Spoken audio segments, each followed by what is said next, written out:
magic mirror on the wall. Who's the fairest of them all? The tragic truth about the evil queen. In the tale of Snow White, Queen Grimhilde is portrayed as nothing more than a vain, heartless villain. But what if she wasn't? What if her obsession with beauty was born out of fear, rejection, and a desperate attempt to hold on to her power? Behind the mirror lies a story untold, a queen misunderstood, shaped by the harsh realities of her world. Today, we uncover the truth behind the so-called evil queen. At first glance, Queen Grimhilde of Snow White is simply the epitome of evil, a villain who stops at nothing to maintain her beauty and power. We know her as the figure who sends a young girl to her doom simply because of a reflection in a magic mirror. Her obsession with being the fairest of them all ultimately leads to a series of ruthless decisions. But look beyond her royal demeanor and into the soul of a woman, and you might start to see the traces of something else. Something not just cruel, but desperate. For Grimhilde, beauty wasn't about vanity. It was her entire existence. Beauty was power, and for her, holding on to that power meant surviving in a world that had always placed women like her at risk of being discarded when their external radiance began to fade.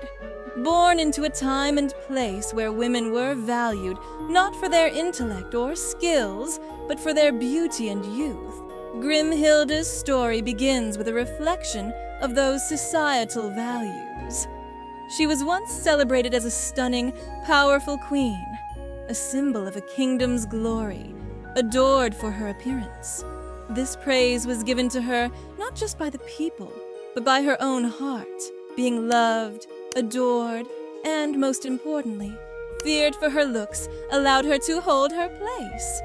Her beauty defined her in a way that her personal ambition or ability could not. The real tragedy of Grimhilde's situation lies in the notion that, in her world, her physicality was all she had. As Grimhilde grew older, her once flawless skin began to age. Where her beauty had once commanded power, it now threatened to fade. At the same time, the world around her, society, her court, and even her own subjects began to see her as less relevant, less desirable. This is the breaking point for Grimhilde, where the pressures of age, beauty, and power collide in a heartbreaking way. To many, it's easy to reduce her motives to jealousy. Jealousy over Snow White's youth and beauty. However, there's more beneath the surface. When we see someone we once were, when we face the inevitability of losing our former selves, fear of what comes next can drive actions unimaginable to those around us. Grimhilde wasn't just reacting to Snow White's youth. She was reacting to her own deepest fear: obsolescence.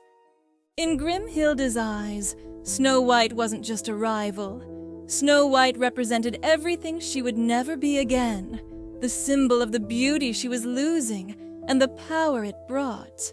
But the anger wasn't about envy of youth. It was rooted in a fear of becoming powerless, irrelevant, and invisible. If Snow White was the new, fairest of them all, then by all means, Grimhilde had to remove that threat. Snow White's existence represented the end of Grimhilde's reign, not just as queen, but as a woman in a patriarchal society that valued her looks over everything else.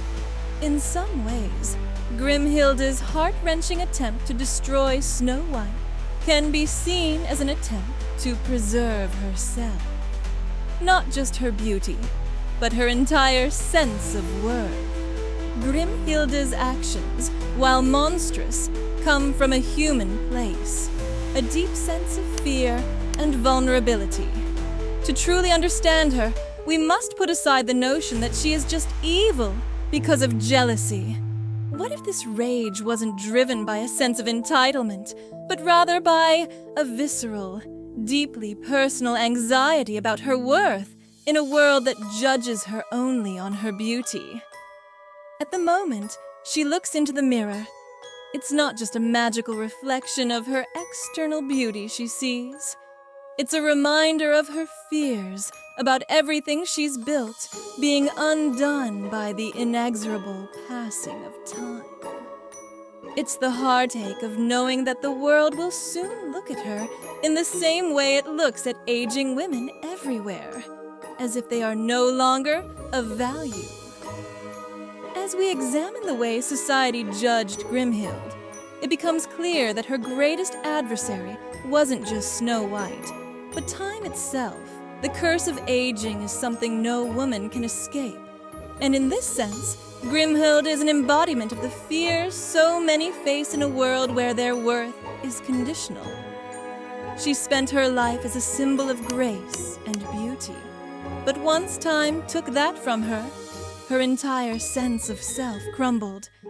The magic mirror, in many ways, is the only thing keeping her grounded, reinforcing her importance.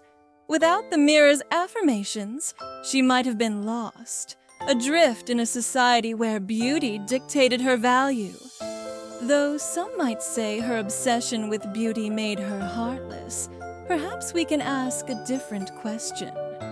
What would we have done if placed in her shoes? What if we had spent our whole lives worshipped for our external beauty and youth, only to wake up one day and find our reflections starting to shift, revealing the truth we feared all along? What if, like Grimhilde, we feared a world where everything we once held dear, our power, our beauty, and our place, was suddenly taken away from us? In this light, Queen Grimhilde's tragedy is clear.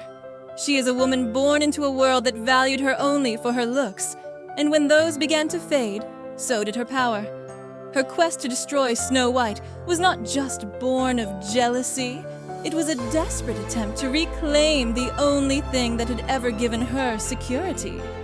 This makes her not simply a villain, but a tragic figure who represents the darkest consequences of societal beauty standards. Though she resorted to darkness, she did so out of a need to protect herself. A woman who feared what it would mean to lose her identity in a world where she had no other worth. In the end, Queen Grimhilde is not an evil queen in the conventional sense. She is a victim of the cruelest kind of societal pressure, the kind that reduces a woman to nothing more than the reflection of her beauty. Her descent into villainy was a byproduct of a life lived with constant fear, rejection, and abandonment. And her tragic story serves as a reminder that beauty fades, and with it, sometimes so does a person's sense of identity.